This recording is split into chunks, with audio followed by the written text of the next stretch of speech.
Hello everyone, thank you Mattia. And what I propose you now is a journey up north and I will be trying to very shortly present you some results of an expert study we did for the city of Stockholm, the capital of Sweden. Well, as a context, I will try to show you two main aspects. One is climate change signal at this high latitude. So is there a problem with heat at these high latitudes? What you can see in the two maps, these two maps on the left show observations to time periods in the past. And this is showing days with mean temperature above 20 degrees. You may think that this is not a very high temperature, but first this is mean temperature over this period. And then you have to account the vulnerability of population, which is different from the city that we have just seen, Naples in Italy. So for a lower temperature, vulnerability is higher. So with that in mind, you can see that there has been an increase with the days, with these warmer days with mean temperature above 20 degrees that has been observed. Then in the middle, you see the year 2018, which was quite hot. So we had a very strong heat wave. When you compare this with the two maps on the right, which showed two climate projections for the future, two different scenarios that Robert explained in the beginning, you see that 2018 could have been a glimpse of what we will probably see in the future, and probably lies in between these two scenarios for the future.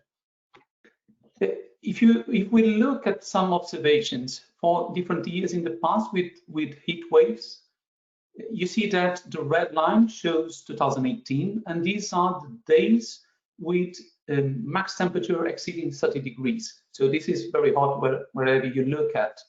And these are different municipalities. In the middle, the peak is showing the region of Stockholm. And you see that in this region, 2018, we had around 20 days exceeding 30 degrees. There was shortage in water resources. There were significant forest fires, and there were also death, additional mortality that the health agency estimated around 700 people that died as a consequence of heat. That is one aspect, is climate change, warming climate. The second aspect is urbanization.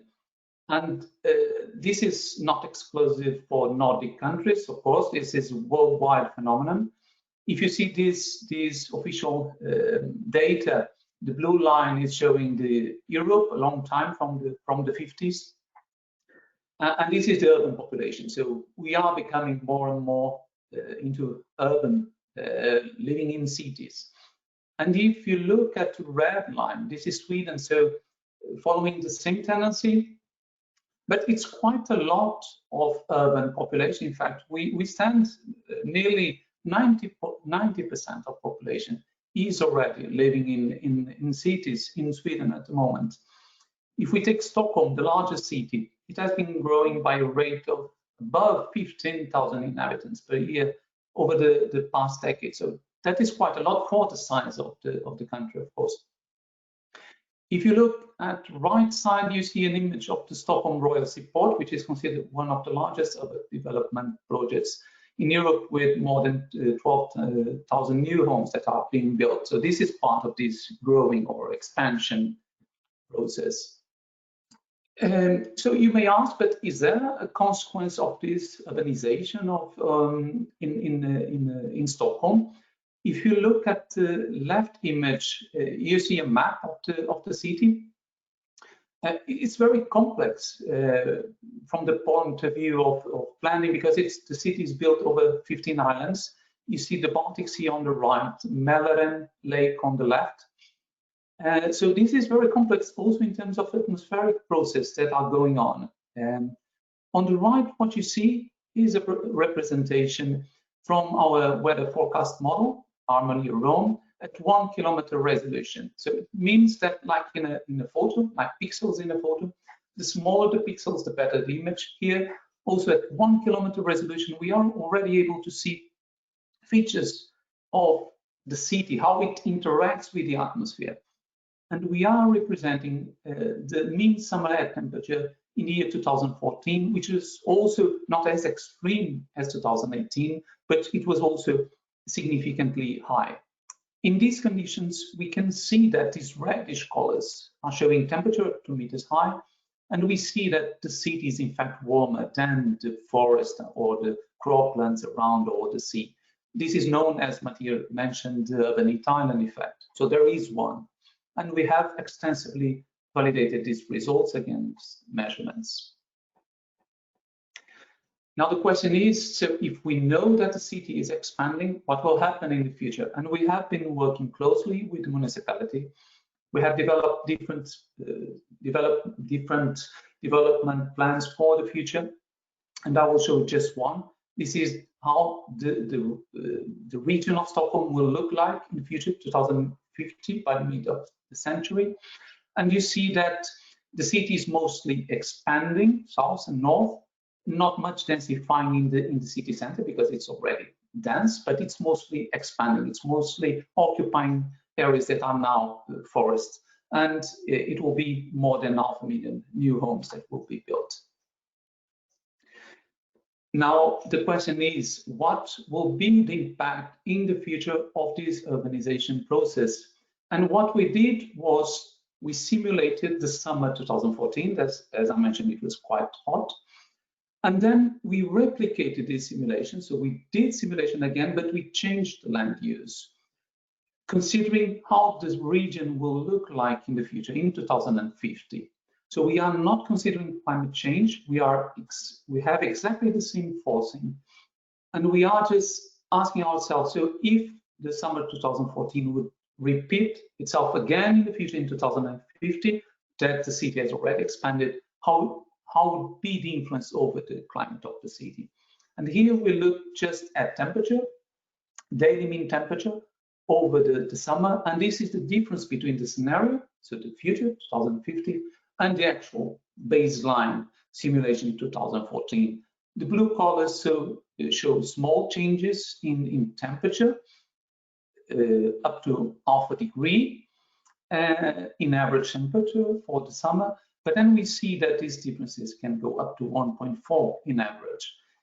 If we just look, if we filter out and just look at the nighttime temperature, because the urban heat island is mostly a nocturnal effect, these differences can go close to 2 degrees. That is one conclusion. The second, and which is relevant from the point of view of planning, is that this effect is mostly local, so we don't see a widespread effect. So we see the effect mostly over the regions that are urbanized, that are transformed. Then you may ask, but okay, 1.4 degrees in difference is not much. I mean, we can afford that. But let me show you the number of hot days, and this parameter was calculated based on the percentile 75th of the temperature. So the days with an average temperature above this threshold. And this again is the difference between our scenario for the future and the baseline. And you can see that in fact, over the regions that will be more densely transformed, we can have up to 10 more days, 10 more hot days in the future, just because of the land use change, no climate change effect here.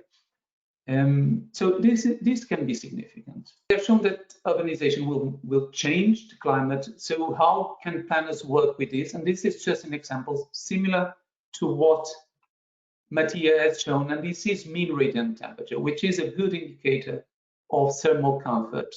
And these are simulations with a very high resolution model called Solway that was developed in Sweden. A 2-meter resolution. So here you can see the actual buildings. This is an image from above. It's not very relevant to see the rooftops of the buildings. This is just for, if you are working with green roofs or solar panels. But from the perspective of heat stress, you see the streets here very hot, these reddish colors with 60 degrees in mean radiant temperature. This was the 26th of July 2014, the same year. But then if you look at shaded areas that are shaded by the buildings, or this area in the center, which is an urban park, then you see that because of mostly the effect of shading, we can have a decrease in average of 30 degrees. this can be very, very relevant in terms of thermal comfort for the population, for pedestrians. If you want to know more about these, you can visit our CCs, and we have some showcases that are detailing a little bit more about these examples, with high resolution modeling of these scenarios for the future, or the park cooling effect, and also the urban climate model that is behind this.